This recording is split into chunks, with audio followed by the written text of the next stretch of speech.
قل يا عبادي الذين آمنوا اتقوا ربكم للذين أحسنوا في هذه الدنيا حسنة وأرض الله واسعة إنما يوفى الصابرون أجرهم بغير حساب. قل إني أمرت أن أعبد الله مخلصا له الدين وأمرت لأن أكون أول المسلمين. قل إني أخاف إن عصيت ربي عذاب يوم عظيم. قل الله أعبد مخلصا له ديني فاعبدوا ما شئتم من دونه. قل إن الخاسرين الذين خسروا أنفسهم وأهليهم يوم القيامة ألا ذلك هو الخسران المبين. لهم من فوقهم ظلل من النار ومن تحتهم ظلل ذلك يخوف الله به عباده يا عباد فاتقون. والذين اجتنبوا الطاغوت أن يعبدوها وأنابوا إلى الله لهم البشرى فبشر عباد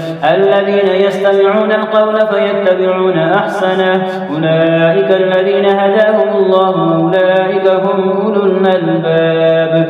أفمن حق عليه كلمة العذاب أفأنت تنقذ من في النار. لكن الذين اتقوا ربهم لهم غرف من فوقها غرف مبنية تجري من تحتها الأنهار وعد الله لا يخلف الله الميعاد. ألم تر أن الله أنزل من السماء ماء فسلكه ينابيع في الأرض ثم يخرج به زرعا مختلفا ألوانه ثم يهيج فتراه مصفرا ثم يجعله حطاما إن في ذلك لذكرى لأولي الألباب.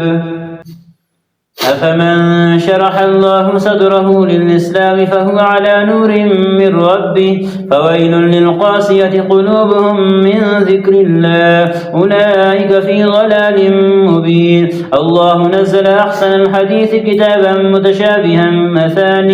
متشابها مثاني تقشعر منه جلود الذين يخشون ربهم ثم تلين جلودهم وقلوبهم إلى ذكر الله ذلك هدى الله يهدي به من يشاء ومن يضلل الله فما له من هاد. أفمن يتقي بوجهه سوء العذاب يوم القيامة وقيل للظالمين ذوقوا ما كنتم تكسبون. كذب الذين من قبلهم فأتاهم العذاب من حيث لا يشعرون فأذاقهم الله الخزي في الحياة الدنيا ولعذاب الآخرة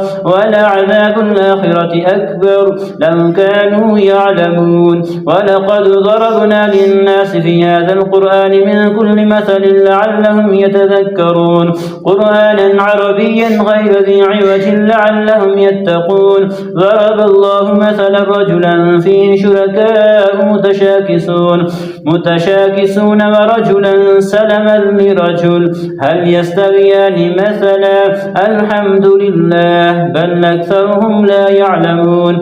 إنك ميت وإنهم ميتون ثم إنكم يوم القيامة عند ربكم تختصمون.